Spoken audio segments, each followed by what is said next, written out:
বহু প্রতীক্ষার পর খাদানের টিজার মুক্তি পেয়ে গেল। টিজার মুক্তির সাথে সাথেই বিভিন্ন মহল থেকে সমালোচনা উঠে আসছে। এরই মধ্যে তুফান ছবির পরিচালক রায়হান রফি একটি বিস্ফোরক মন্তব্য করে বসলেন। এমনিতেই রায়হান রফি তুফান সুপারহিট হওয়ার পর থেকেই সবার নজরে চলে এসেছেন, তাই তার রিয়াকশনের দিকে অনেকেই তাকিয়েছিলেন।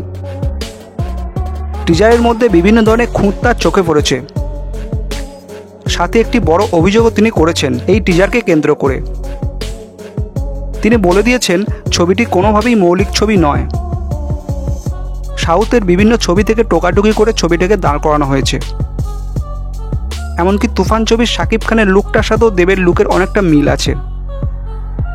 তাই তিনি খোলাসা করে বলেই দিলেন এ ছবি নকল ছবি ছাড়া আর কিছু নয়, এবং তুফান ছবির ধারে কাছেও এ ছবি থাকবে না, সেটাও যোগ করলেন।